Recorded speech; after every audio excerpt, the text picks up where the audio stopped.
election take place in this glorious democracy that I call home. My sadness was palpable. I was worried what would happen under the current administration. It is worse than I thought it would be. I am broken. I am on fire. I am shriveled. I am revolutionary. I am devastated, triggered, charred, broken, silent, shamed, saddened, heartbroken, shocked, disgusted, horrified. I am desperately seeking solace in a world that has been torn apart. I look at every person on the street and want to ask them what role they played in this horrifying election. I want this anger to go away. It isn't productive. It changes nothing. It just keeps me stuck. I want that fiery, badass, wise woman in me to rise from the ashes and do something big and radical and crazy. Yeah. And yet there she sits waiting, wings wrapped around my body, shrouding me from the sledgehammer of hate and total annihilation. How do I inspire to lead and take up my banner when all I want to do is hang my head in abject disbelief that this nation chose fascism over prosperity, despair over hope, chose to believe lies over integrity? Today, I am surrounded by some of the most badass, inspiring human beings all throughout this nation, raising hell and laying the foundation for revolution in every space that we inhabit. The matriarchy is rising. And each day, as I sit in my office surrounded by feminist icons that inspire me to greatness, I plot the revolution. Blessed to be surrounded by trees and birds and sun and rain, my beautiful family, righteous fury and epic ideas.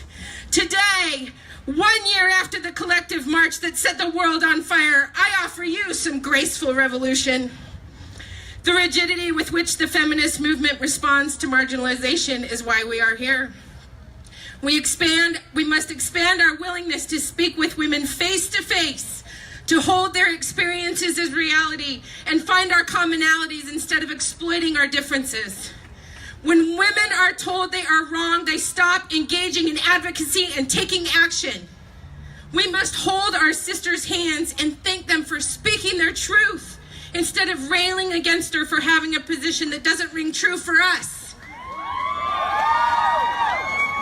Our pathway on our journey to revolutionary womanhood is complicated, and we don't always get it right.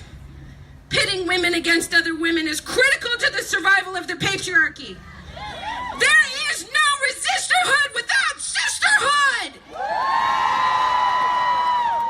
Loving compassion for ourselves and others is the foundation upon which we make change in our communities.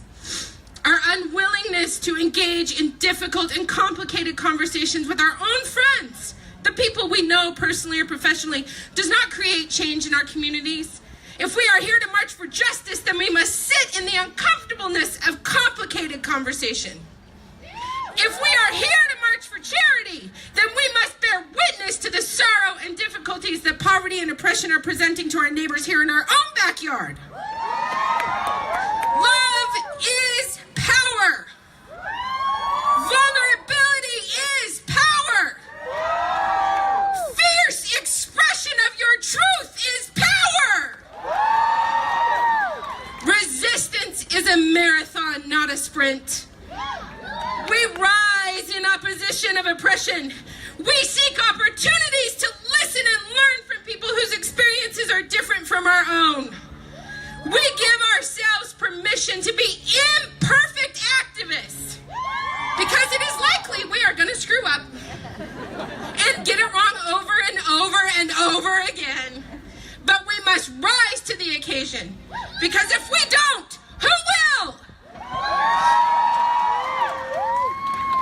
I believe in a new brand of advocacy where we humble ourselves to our shortcomings and engage in acts of graceful revolution that bring light to the true reality of all of our lives. I believe that if we engage people in their own spaces, teach individuals to look at injustice as moments that touch our own lives, if we give them the knowledge of the power structure and the tools to infiltrate its membrane, then change will take place in America. This is the graceful revolution.